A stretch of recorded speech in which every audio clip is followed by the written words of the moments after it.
Okay, right, here's a quick demo of how you use GParted to partition a flash drive, um, and especially the way you want it, which will be with a main partition and a small swap partition. Um, this is my flash drive, SDC1.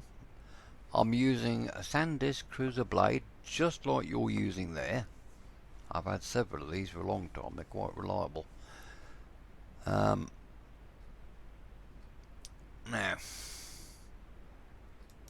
go into the menu, system. I'm not precisely sure where this will be. This is Bionic 64. It doesn't matter what puppy you're using, GParted works the same in every single one of them. So it should be under the system menu anyway. GParted Partition Manager. And the first thing you get is a window to choose what drive you want to work on. Well, you're working on the flash drive, so we go here, SanDisk Cruiser blade, yeah, that's the one we want, and then OK it. Now I've got it currently formatted to FAT32. This is how you'll see it straight from the factory. They always come FAT32 out of the box. It's a Microsoft file system. Flash drive manufacturers have used this for years because it just works with Windows, but it actually works with just about everything else as well, with the exception of Macs. They like exFAT for some reason. Okay, first we want to delete this, so you've got an unformatted drive. So just cursor onto the graphic, right click, delete. Okay, I'll make this a little bit wider so you can see what I'm doing. Just hit the apply button. You'll get a warning notice. Do you want to apply this operation? Editing partitions has the potential to cause loss of data. Well, you got nothing on there anyway, it's brand new, so hit the apply button and that will confirm that's happened. All operations successfully completed, so we close that. Now, you got just under 15 gigs here. I'm going to put on a main partition of 11 gigs. I'm going to leave 2 gigs unformatted and then put a swap partition of 2 gigs. Why am I leaving a small amount unformatted? Quite simple. Because flash drives, just like their big brethren SSDs, need space for the controller chip to be able to juggle blocks around as they're doing operations. People tend to forget this. They think flash drives are just, you know, you can do just do things any old how. Well, this helps prolong their life. And it's better to do your main partition first, followed by your swap partition. It just seems to work better that way. It's also tidier on the drive as well. Right, having got rid of the FAT32 system, go up to the graphic here where it says unallocated, right click, new. Down here at file system, some people like ext4. It's standard for the mainstream distros, but ext3 tends to be what we use here in Puppy. So click on the drop down, ext3, and as I click this, you'll notice the dark blue box turns to a lighter blue box.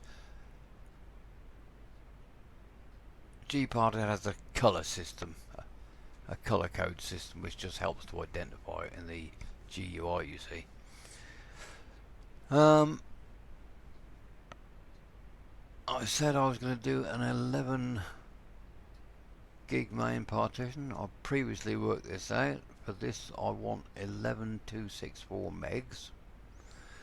Now the easiest way, right, you can do this all with the up and down arrows on the box here, but it's quicker if you move your cursor along, and if you see it's inside the box, it's a 4-way arrow. If you move it to the very end over that arrow, it becomes a 2-way one.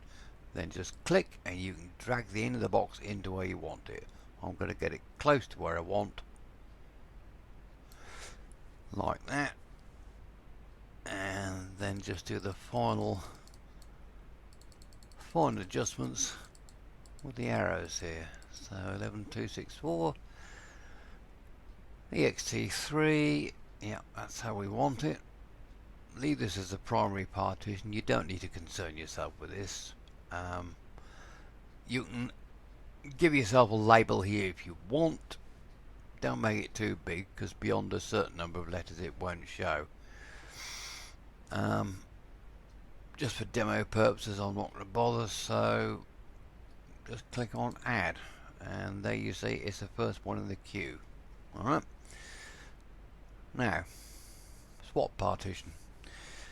You've got almost 4 gigs here to play with. I want to end up with a 2 gig swap partition round about there. Okay, so we right click again, new. The first thing you want to do, down the file system box, hit the drop down, and now come down here to where it says Linux swap. Now as I click this, watch the box color. It'll change from dark blue to a light brown, like that. That's the color code system for swap. Alright, I'm going to make this 2 gigabytes. I want it up that end this time, so it leaves some space in front of it. So we use the drag handle at this end and go that way this time. 2048 or there. Yeah, slightly under. So fine adjustments here.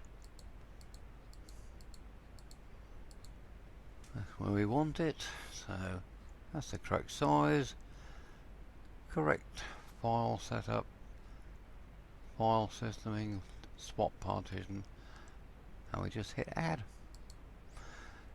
and that's then added to the queue here. Okay, and then because you've got what you want showing on the display here, main partition 11 gigs, almost 2 gigs of unformatted or unallocated space, and a 2 gig swap. Okay, then just hit the apply button and that'll do its thing. You get the warning up again, nothing there to worry about, this is a brand new drive. Hit the apply button, and now you just have to be patient. This is a USB 2 drive, it's not a USB 3 or 3.1, 3.2. They're quite slow by today's standards. This is a fast machine. It's nearly a 4 gigahertz CPU. Yours is going to be a lot slower. Plus you've got a slow USB 2 drive. These do take a little while. Okay, but just be patient and wait for it to do its thing. It'll first create the main partition and then create the file system within it, followed in short order after that by creating the swap partition and the file system within that. That doesn't take long.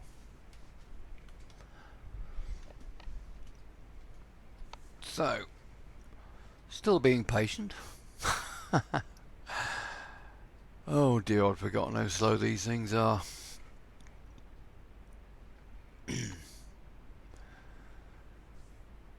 Come on, sweetheart.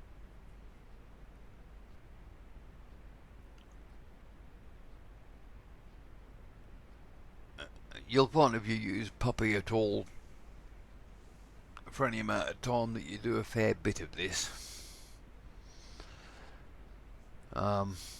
Personally, I've always preferred setting partitions up manually. I don't like letting distro installers do it automatically, because 9 times out of 10 they get it wrong. They never do what you want them to. If you do it manually, and you can select the manual option in any Linux distro you care to mention, you can set it to exactly the size you want. There we go, we're finished. All operations successfully completed. Okay, I'll just close it, and there you are. You have got a main partition of 11 gigs, nearly 2 gigs unallocated, and a swap partition of 2 gigs. Swap partitions never ever show down here. Main partitions with a Linux file system, ext2, 3, 4, they will. You can see there's a little bit of yellow on this side. That just shows a small amount of space taken up by the journaling portion of the file system. That will apply to the whole partition. It will enable you to do data recovery in the event of emergencies. That, old son, is how you do it. Hope that's been of some use. Let me know if it helps, and we'll leave you to it.